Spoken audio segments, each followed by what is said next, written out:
everybody. Welcome back to, and now for something a little bit different. The blackest night falls from the skies. The darkness grows as all light dies. What the hell? We crave your hearts and your demise. By my black hand, the dead shall rise. Nope. Baltimore Comic-Con is a week away from the time I'm recording this, and I am super stoked. So, of course, I had to get a comic book episode out. If you are familiar with what had happened just a few seconds ago, you might be guessing, or as you can see from the background, we're going to be talking about probably one of the greatest story events that ever happened in comic books in most modern times. Comic books and their story events, I'm not sure what happened. I pine for the days where the two big houses, DC and Marvel, really get back to their roots, really in terms of fan service without showing the cleavage or the buttocks. Really do fan service right and deliver solid stories like they used to. Unfortunately, as with real life, it tends to get in the way of things. And as you can see, I'm flying solo today. John, unfortunately, just had some things come up. He couldn't make it, which was a shame because we were hoping he was going to join me down at the Baltimore Comic-Con. So what is this greatest storyline in modern times, in my opinion? It is, of course, Blackest Night, written by Geoff Johns, illustrated by Ivan Reis. It is hands down probably one of the last great storylines, arc events in the last 20 years. Blackest Night hit the comic book stands back in May of 2009. Why May 2009? Free Comic Book Day.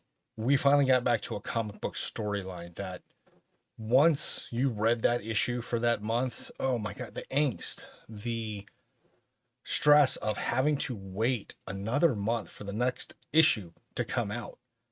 It drove me nuts. Again, it started with issue 0 for Free Comic Book Day, but then it had 8 total issues that ran through 2010. Blackest Night is a story that is kind of a culmination of seeds and ideas and a timeline that the writer, Geoff Johns, had laid out as he was going through his Green Lantern run. And I say seeds because if you are a fan of Green Lantern, or if you're not a fan, you know that there's a Green Lantern oath, right? In brightest day, in blackest night, no evil shall escape my sight. Let those who worship evil's might beware my power, Green Lantern's light. Did you catch the first part? In blackest night. So for the longest time, we hear this oath over and over and over again throughout the comic series, throughout the comic run, throughout the animated movies, throughout the cartoon shows. But what does it really mean in Blackest Night? Blackest Night is a culmination, an explanation, an exploration of what that actually means. All right, so let's talk about Geoff Johns as a writer. Wow. Geoff Johns is probably one of the handful in my mind of the last great comic book writers. He took his time. He had mapped out a timeline of events that he wanted to write about to lead to a culmination of something bigger than just a single one-shot or one-off story that we were often accustomed to. Now, as Geoff Johns wanted to kind of get into the entertainment industry, one of his things that he desired to do was to work under Richard Donner. Richard Donner, famous director. I mean, come on. Superman with Christopher Reeve, Lethal Weapon, Goonies. I mean, come on. Who wouldn't want to work for the guy? The story is he tried to call, often and see if he can get an interview. It wasn't until one day, a fateful day, that he made a phone call and Richard Donner actually picked up the phone himself. He got an internship. After a while, he went to go actually work for DC and began working in earnest for DC, writing for Justice Society of America. His arrival at DC marked something really special, a really major impact, a major influence on not only comic books, eventually with movies. Geoff Johns, he did Green Lantern Rebirth 2005. He worked on a little storyline. I'm not sure if you guys saw the movie or the animated movie, which is better. Flashpoint in 2011 with Andy Kubert. He was a consultant on some major motion pictures. Green Lantern, Batman vs. Superman, Justice League. In 2021, he debuted a comic for Image. The title of that comic was called Geiger. It's basically a post-apocalyptic nuclear war post-apocalyptic comic storyline, which I understand is going to be or currently is in pre-production for a Paramount TV series. Geoff Johns eventually leaves DC and he takes a couple folks with him to form another company, somewhat like Image, called Ghost Machine. I'm actually hoping they have a booth at the Baltimore Comic Con because I want to stop by. Now, again, kind of circling back to Geoff Johns and what he did, throughout his stint of writing, specifically the Green Lantern series, right? He was laying little seeds. So part of those seeds were, well, what if there were more than just green lanterns and yellow lanterns? What if there were red lanterns, blue, indigo, violet? You get where I'm going at? He basically set a new line, a new timeline, which became canon within the DC universe regarding all the various lanterns. Those seeds kept bearing fruit. A lot of the storylines, the Guardians of Oa are always talking about the War of Light, right? The various factions, the red and the orange lantern, of which there's only one, I'll explain later. Blue, indigo, yellow being the Sinestro Corps. The War of Light eventually culminates into what is prophesized. It begins to show that there is a prophecy regarding the Blackest Night. Now, we talked a little bit about Geoff Johns. Let's talk about Ivan Reis. Artist. Holy crap. Ivan Reis is a Brazilian artist whose art style mimics somewhat of the great Adam Smith, and I'm sure you all kind of know this name, Neil Adams. May he rest in peace. He unfortunately passed away in 2022. He was a regular at the Baltimore Comic Con, so he's sorely missed there. Now, Ivan Reis, again, his art style, I see a lot of the Neil Adams, definitely. If you grew up in the 80s, right, the Batman, the Neil Adams run, very similar in style and in pose and just bringing to life these characters on the page. Ivan Reis has worked in several publishing houses, right? Dark Horse Comics, DC, of course, Marvel, several other independent publishings, such as Lady Death. 2023, finally leave DC. He became a partner with Geoff Johns to bring to life Ghost Machine so that they can bring their ideas, their characters, their stories to life. Ivan Reis's work in Blackest Night, you don't see a lot of artwork like that. Man, comic books were meant to elicit emotion from you, right? It's a visual medium. Elicit those emotions, make you feel like a kid again as you're sitting there reading page for page. What's next? What's next? Oh man, I gotta wait another month. I want to go ahead and start getting right into the storyline, right? And for this episode, the trade paperback is available for free on Hoopla. Again, it contains issues 0 through 8, and you can read it through. As you can see, again, being a collector, I got issues 1 through 8 on display. I can't find my issue number 0. That kind of bothers me. Hopefully on every free comic book day, you guys are all going out and getting your free comic books because, again, you can find little gems or find little teasers to something that's big to come. Blackest Night was definitely one of those. So the reason why I chose Blackest Night as the comic series to talk about right before Comic-Con, number 1, Halloween. Number 2, The Undead. Kind of a no-brainer what we're talking about here, folks. Blackest Night issue 0, it occurs pretty much after the Sinestro Wars. Hal and Barry are talking and reminiscing about all the heroes and friends and some of the villains that have been lost up to this point. One of the bigger titular characters in the DC universe has been lost, Batman. We see Black Hand, and he starts digging up Bruce Wayne's grave. All right, so before we get to issue number 1, let me give a little bit of background info on Black Hand, because he's a character name that I'm sure not a lot of people are familiar with it. I had to go back and, dig up and understand again who Black Hand exactly was. Black Hand first appeared way back in the day, 1964, created by Gil Kane. His real name is William Hand. He's like a genius, a creative, inventive genius. He is a foe of Green Lantern Hal Jordan who, makes appearances here and there. There's a time where he tries to like take a Green Lantern ring himself, wield it, but it didn't work out so well for him. It gets to a point where he basically unalives himself.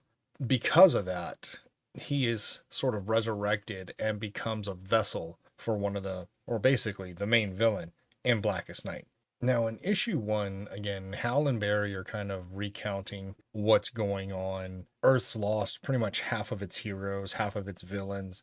It's also, or within this issue, that we see Black Hand again desecrating Bruce Wayne's own grave. In Sector 666, a giant black lantern just starts spitting out these black rings, and they start flying all over the galaxy. We also see Hawkman and Hawkgirl having a discussion, and they're trying to sort out their feelings. Also in this issue, we see the Guardians of Oa discussing the prophecy of the Blackest Night, how the War of Light has been going on. They're basically scared of what they think this prophecy is and what's coming. So with the Hawkgirl, Hawkman, panel show, what we see is just as Hawkgirl is about to profess her love to Hawkman, she gets a spear right through the center of her chest. Holy crap. Elongated Man and his wife have somehow come back to life. They look like zombies. They basically start wailing on Hawkman. And again, it's so bad. You see one of the panels, this is crazy. Hawkman takes a mace across the face, and like this chunk of his cheek is missing where you can see his teeth. It's freaking gnarly, but awesome at the same time. As he cries out for her, all of a sudden, this zombie elongated man just basically rips his heart out. Then you see Black Hand appear carrying the skull of Bruce Wayne. You see two black rings come in, land on Hawkman's hand and Hawkgirl's hand, rise. Again, I mentioned how the rings were flying out all over the galaxy, where they were like looking for flesh, looking for some kind of emotion. Again, a little seed, a little hint. You're bringing a freaking zombie army of like superheroes and supervillains? What the frick? Issue number 2 of Blackest Night opens up pretty much with the Atom kind of lamenting his losses. And then he gets a phone call. On the line is Hawkman, and he's basically baiting Atom to come visit him. Atom, don't do it, dude. So after that opening, you get to the next several panels where you see Commissioner Gordon and Barbara, going over events and what's happening. And while they're talking, behind them, they got the bat signal, of course, because they still think that Batman, Bruce Wayne, is still out there. Their conversation is interrupted all of a sudden as we see Hal Jordan crashing, being thrown into the bat signal. From there, it jumps over to Mira and Aqualad of Atlantis going to visit Arthur Curry's gravesite. They all of a sudden hear a familiar voice. They turn around and, surprise, Aquaman is standing there. He is risen. Now, when Aquaman arrives, he ends up ripping out one of the hearts from one of the guards. And you see a little panel. It's a Black Lantern power level increased. Black Lanterns, by taking life, increase their power. So from there, we actually flip over to a character not many people have seen a lot of, or probably never heard of. Hopefully you have. Boston Brand, Dead Man. Disembodied spirit within the DC universe who is able to possess other heroes or other people at will. As he hears what's going on, because again, being not of this earth, he's a wandering spirit, he hears what's kind of going on, and he basically says, I don't want to come back. And at that last panel, you see Boston Brand's body, Dead Man, rise. So after that, little short detail, right? It kind of flips back to Mira and Aqualad fighting Aquaman. And one of the most nutso things I've seen in comic books is he summons all these undead sea creatures to fight these Atlantean soldiers. Freaking what is going on? The story continues on. You get Zatanna, the Spectre, and Blue Devil. They're trying to pick up things. As you can see, based on all these different name drops, right? Lots of characters. Think of it of like the B Squad in the DC universe, all those heroes, but you don't really see, like front and center, right? They're all over the place and they're starting to understand what's going on. But anyway, The issue cuts back and forth, Mira and Aqualad fighting, the risen Aquaman. It flies back to Hal and Barry trying to deal with Martian Manhunter. Oh, yeah, that's right. Martian Manhunter has been risen. And they finally go through a battle where they're like, they think they've destroyed him, right? However, one small panel, you see the name and it says Abin Sur of Agana, rise. And the final panel, you see freaking Martian Manhunter, Elongated Man, Firestorm, Hawkman, and Hawk Girl. They're coming back to continue the fight with Hal and Barry. Blackest Night issue 3 picks up right from issue 2, right? Hal and Barry are fighting Martian Manhunter, Elongated Man, Hawkman, Hawkgirl. Every time they go down, it seems like, they get right back up, and they finally, then all of a sudden, the Atom like jumps into a panel. And what he reveals is that, when he went to go visit Hawkman, he shrunk down so small that he got into Hawkman's black ring, and he tried to study and analyze it and realize that bone, like as he called it, like little wormholes, and that he laments that he's afraid that his best friend is now gone. The story flips over to the Hall of Justice. Shout out to Super Friends, the Halls of Justice. Firestorm is there, but he's monitoring the scene. And there's a panel. It's a beautiful panel. All these different news stories from all over the world. They're seeing just these conflicts going on. In the bottom right, if you pay attention enough, right, you'll see one of the news broadcasters say, oh my gosh, the Tomb of the Unknowns, they're climbing out of them. Next thing you know, Mira shows up and she immediately attacks Firestorm because she doesn't know who to trust right now. And they eventually, settle things down. Mira kind of figured it out and a little bit, and reveals to Firestorm then that, these risen, these undead folks, they sense emotions, fear, love, anger, and that they're going to be coming for those folks, right? To take them. And while Mira's explaining all this, right, the last panel, Firestorm's like, who's coming? She just simply says, the dead. And it shows a panel that in the halls of justice, a lot of the major supervillains or villains that have been dispatched and been unalived, their tombs are underneath the hall of justice. The battle switches back with Hal, Barry, the Atom, and the Atom actually takes a tumble. All of a sudden, one of the risen, I believe it was Martian Manhunter, like grabs his, chest area, getting ready to rip out his heart. And just as he's about to bite it, right, all of a sudden on the next page, splash page, bam, Indigo One shows up and starts dispatching those Black Lanterns, her and her tribe. They show another spread of her discussing the various lanterns, the various spectrums. She begins to explain Atrocitus of the Red Lanterns and how they're, fueled by rage. Orange Lantern, of which, again, there's only one. His name is Larfleeze, and apparently he's older than the entire Green Lantern Corps, so Yellow Lanterns, Green Lanterns, Blue Lanterns, and even the Star Sapphires, powered by love. She goes through the kind of the history of the Warriors of the Light. She's explaining this to Hal and Barry and Atom. Bam, the Black Lanterns are back and they attack again. Now, while they're fighting, I forgot to mention, Indigo took them back to the Halls of Justice. All these black rings are flying in. The words flesh, flesh, flesh are all over the place. These power levels are rising. Then you see in one small panel all these Black Lantern rings flying into the catacombs, the tombs of all those fallen people kept in the Hall of Justice. Issue 4 continues the battle. Again, the battle spills out of the Halls of Justice. They're in Washington, D.C., right? Mira's fighting, Flash, Hal, Firestorm, and they're going all, eventually spills into a cemetery. Yeah, y'all know what happens next, right? And then there's a beautiful splash panel where, Barry's going, where's Firestorm? And then he turns around and you just see him facing like a just horde of undead. The battle's so crazy that eventually it comes down to, Barry, Mira, and the Atom are finding themselves overwhelmed, right? It's like they're cornered now. They don't know what to do.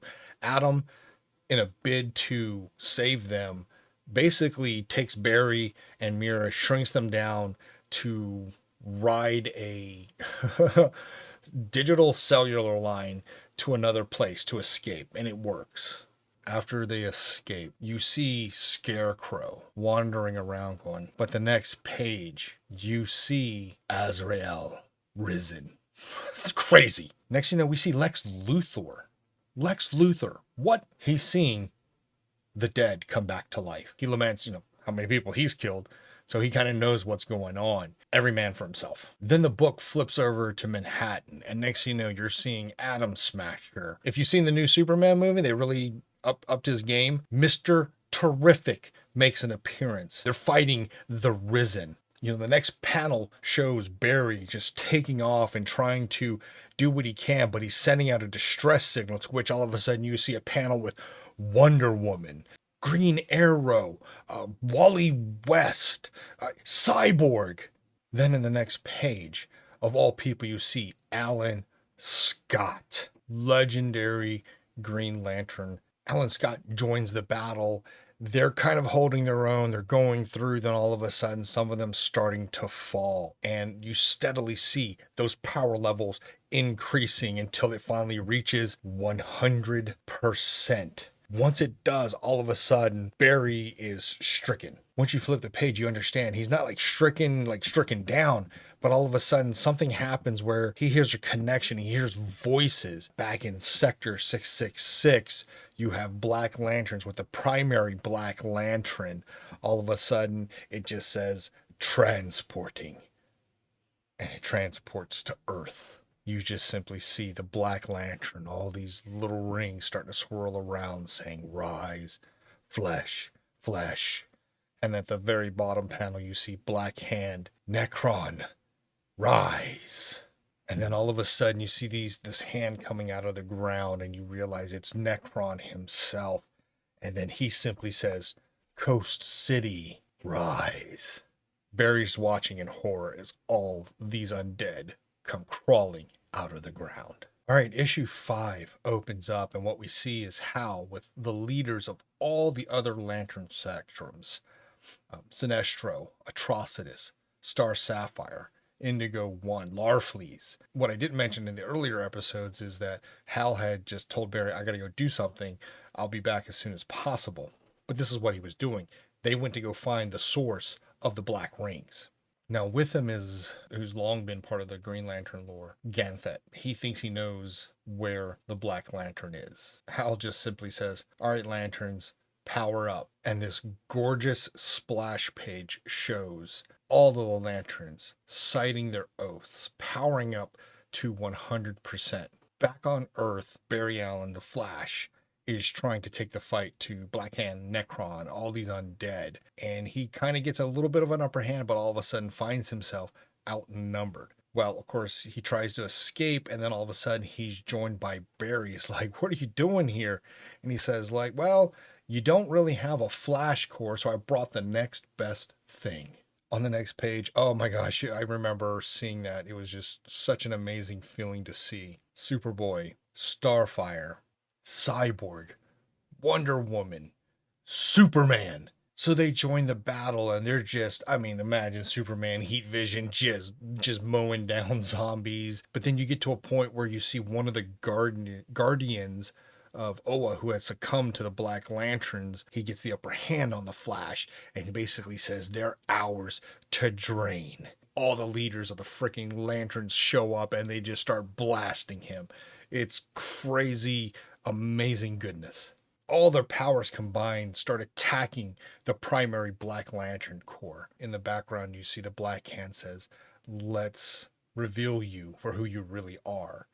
And a singular Black Lantern ring flies from the core, whizzes past our heroes, and in one of the most disturbing splash pages, you see Batman rise. Batman joins into the fray. All the heroes see it. They can't believe it. And as I mentioned earlier in some of the episodes, they reveal emotions is what is kind of like that connecting force, right? That connection that needs to be either enabled or severed. And the heroes, Hal, Superman, Wonder Woman, Green Arrow, they see him, they see Batman, and next thing you know, Batman, like batarangs, just all these black rings, he just starts coming from him, and they go right for our primary heroes. All those Black Lantern rings that were going to our primary heroes, now that Bruce Wayne has been dispatched again in front of them, they are taking over. Necron basically tells them, die. And this splash page reveals Wonder Woman, Superman, Green Arrow. They are now Black Lanterns. Issue 6 keeps the momentum going. Now that our primary heroes have turned, our heroes who are left have to fight. The leaders of the Lanterns have to fight. Barry Allen comes in to join the fray with Hal. Two of those Black Lanterns, Bruce Wayne, have been chasing them all this time. And if those Black Lantern rings get a hold of Hal and Barry, fight's over. And Hal says, man, those rings are fast. And then you just see Barry Allen says, but I'm faster. Boom. He takes them 2 seconds into the future. Rings, connection severed. One of the Black Lanterns took Adam and Mira into one of the Black Lantern rings between those little pockets of the bones and stuff. That Black Lantern that took him in there, dead man. Dead man was possessing Black Lanterns all this time to try to figure out what is going on, what is their purpose, what's their directive. And with this Black Lantern, he finally reveals to Adam and Mira that you have to get out of here. I hear them all. The Black Lanterns all across the universe, they're coming here. And then you see in this next splash page, oh my gosh, this page shows John Stewart, Green Lantern, one of the best ones out there, flying in, being tailed by hundreds of thousands, millions of Black Lanterns. If anyone can hear me, you've got incoming. The story, the fight continues on. Ganthet and all of a sudden reveals to each of the leaders, says, hey, listen, I created the Green Lantern Corps. I created the Blue Lanterns. You can create other rings to deputize. So what Ganthet does is he's telling Hal Jordan this, and he says, your rings have been able to do this for the longest time. I just never really told you about it. So he has Green Lantern's ring replicate itself, and he says, I am Ganthet of Oa, and I welcome myself to the Green Lantern Corps. Holy crap, here we go. Here we go. Next thing you know, you see Atrocitus, Red Ring, replicate, Indigos, St. Walker, Blue Rings, Red Rings, Yellow Rings, just starting replicating, going out trying to find people to bond with. Then it jumps over, Lex Luthor is fighting for his life. All these folks are coming after him. He's in his power armor. He's fighting a losing battle. Next thing you know, an orange ring. He becomes an Orange Lantern. Then it flips. You see panels of Scarecrow. He's still out there trying to scare people, take advantage of the situation. Next you know, guess which ring comes to him? The Atom, because of his compassion, he finds himself face to face and joining the Indigo tribe. Mira of Atlantis. She loves, but she is so enraged about what happens. She takes a red ring. Diana Prince. Now she has a Black Lantern ring on. She is filled with love, but she's fighting it. She's trying not to accept the ring from the Star Sapphires. Her power of love overtakes the Black Lantern ring, severs that connection. She accepts a ring from the Star Sapphires. Wally, Mira, Lex Luthor, Scarecrow, Atom, Wonder Woman, they've taken on the rings of the various lantern lights. And you just see Wally simply say, all will be well. Issue 7 opens up. Necron overpowers Ganthet and starts revealing why the Blackest Night has come to fruition, why Necron has returned. Necron wants everything to die because as he sees it, when everything is dead, that's where the beauty lies. Everybody is equal. There is silence. There's no more fighting. That's the true balance he believes the universe needs. The Lantern leaders, their deputies, they're trying to battle through and overtake Necron. The battle rages on. It shows John Stewart above Coast City fighting all these black lanterns. And then the last panel of that page, all you see in that black lantern in the lettering, it says, warning, emotional spectrum detonation imminent. What the hell does that mean? That next splash page is probably one of my favorites. Dead center, you see Guy Gardner flying in. He just simply says, oh, hell. Behind him, flanked, are all of the lanterns flying in from all the spectrums, yellow lanterns, red lanterns, blue, indigo, beautiful spread. And Guy Gardner, quick side note, did you know Guy Gardner, part of his backstory is he's from Baltimore, Maryland? All these lanterns join the battle. Boom, boom, boom. It's just going, it's crazy. Kilowog, Kyle Rayner. All of these heroes fighting. Beautiful imagery, beautiful artwork. Ivan Reis, Geoff Johns. Oh, thank you so much. You see the Black Lantern Corps all of a sudden, like this figure, like, and it just simply says, let me out. And you're like, oh crap, what the hell now? So again, beginning of this issue, Necron has one of the, has Ganthet, and he simply asked him at the beginning, why do you vow to protect life? Which Ganthet just simply says, I do not remember. Next, Necron, unalives him. With him doing that deed, Necron reveals his real true purpose. He simply states, trespasser, rise. And then all of a sudden, this being of pure white light, Necron takes his scythe and just says, die, and just starts attacking it. One of the, I apologize, I said it was Ganthet. It was another Owa Garden that got his unalived.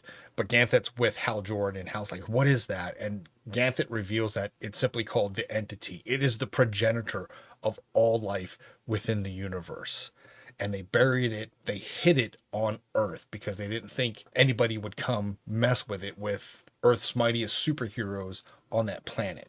It's not an entity in the sense of it's a sentient being. Basically, what Hal determines is like parallax. It is it's kind of like a symbiotic relationship that is needed to join. So Hal tries to fly and join with the Entity. Sinestro just gets in his way and simply says, no, you had your chance with Parallax.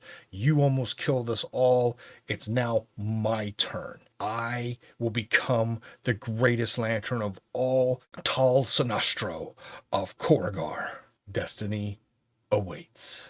The final issue, issue number 8 of Blackest Night. Sinestro has become a white lantern. Sinestro's, I guess you could say, narcissistic ways kind of get in the way when he goes after Necron. He believes as a white lantern, there should be no problem destroying Necron and the rest of the Black Lanterns. Wrong. Sinestro does get to Necron, rips out Necron's heart. Necron is death. He is the embodiment of death. Death cannot die. And then Hal basically says, we need more troops, to which Indigo One reveals that, all the other lanterns who had joined John Stewart above Coast City are now at his side. Hal Jordan and the rest of the lanterns, the rest of the heroes simply charge in, with him just simply saying, the more, the merrier. They go full force against Necron, Black Hand, and the Black Lanterns. Necron says is, you can't win. Hal Jordan, he reveals that, some of the heroes, yes, through all the different storylines, retcon, some of them died, some of them came back. But while we may have some connection to you, Necron, you have to understand, when given the chance, we chose life. With that declaration, what you see, and just, I don't know how he did it, so many freaking awesome splash pages. That revelation shows that all those heroes that have been on that precipice of life and death and chose life, they all become White Lanterns. They become part of the White Lantern Corps. Hal Jordan, Wally West, freaking Superman, Green Arrow. And now that they've all become White Lanterns, the one thing they did finally figure out that even Necron as Death needed something somewhat living, have that connection to be able to be in Sector 2814. So they go right after Black Hand. Because remember, apparently he unalived himself, and that's what created that connection with Necron. They turn all their power to Black Hand and basically tell him, live. Black Hand all of a sudden starts choking, and he spits out a white lantern ring, and it flies directly to the heart of Necron. It continues on its path until it pierces the Black Lantern core. Remember, somebody was like, let me out. You see it just simply say live, and it's the anti-monitor. He's telling Necron now, I'm not your power source anymore. Black Hand, he's still spitting out all these white lantern rings, and next thing you know, they all fly toward Necron, and Necron just is destroyed. I mean, he's ripped apart by all these white rings. The white rings continue on, scattering throughout the galaxy to go find those who have passed and basically give them the opportunity to come back to life. Even Boston Brand, Dead Man, has a white lantern ring pass through him. He doesn't want it. In the dead center of issue number 8, you see all these heroes that have fallen. Martian Manhunter, the original Firestorm, even some villains like Boomerang, Aquaman. It's a 4-page spread, like 1, 2, 3, 4, and the words dead center just simply says live. Even though the heroes have returned, it's kind of a joyous occasion. Hal looks past Barry, says, oh no. Dead Man standing there, simply stating, I'm not supposed to be here. The book closes out the series. Blackest Night closes out. Hal and Barry are having a conversation. The conversation kind of reveals that even though Batman, Bruce Wayne, had risen, he didn't really recognize to create a definitive connection, emotional connection to Hal and Barry. So they're postulating that wasn't the real Batman.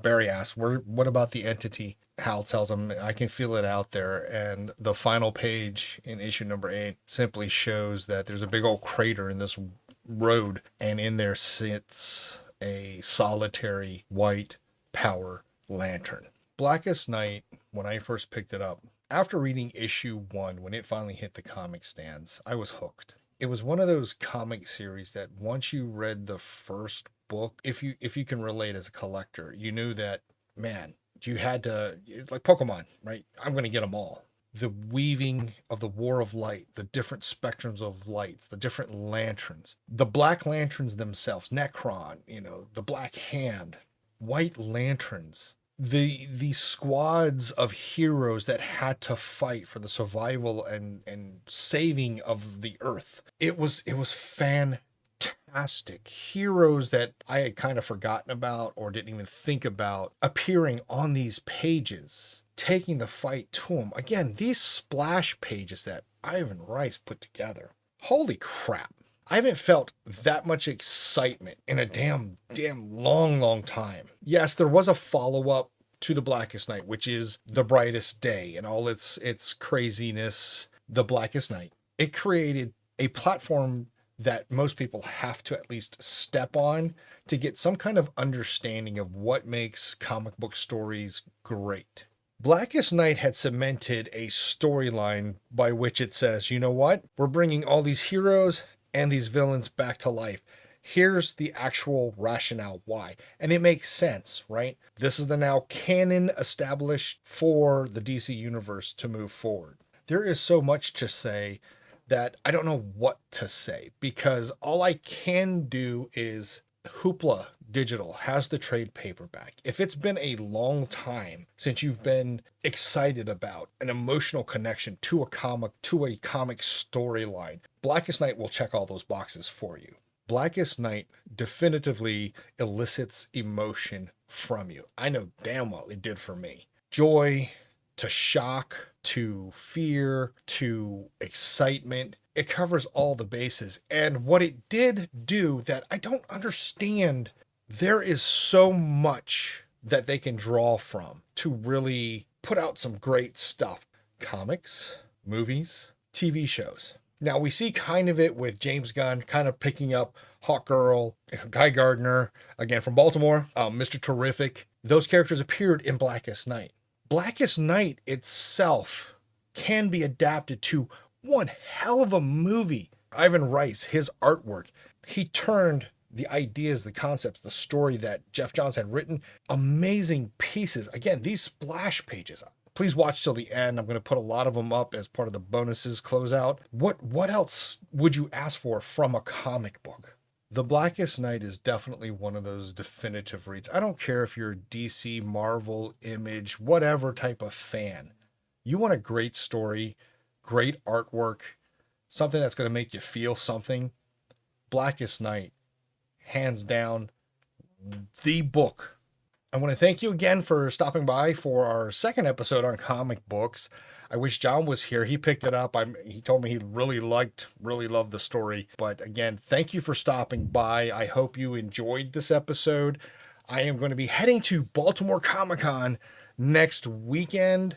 I'm going to drop another episode right before that because I'm going to try and work out a lot of footage from Baltimore Comic-Con, kind of make it, and now for something a little bit different. We're not going to talk about movies, TVs, comic books, or books. I'm just going to show you Baltimore Comic-Con or do some commentary as we run along with it. A couple other podcasts that you should be, watching, listening to. Not a Bomb Podcast, Caliber 9 from Outer Space, Gentleman's Guide to Midnight Cinema, Watch Skip Plus, Raiders of the Podcast, and Death by DVD. Give them all a listen, show some love, spread the love. They do some amazing work. Thanks again for stopping by. We'll be back as soon as we can, and I'll see you after Comic-Con.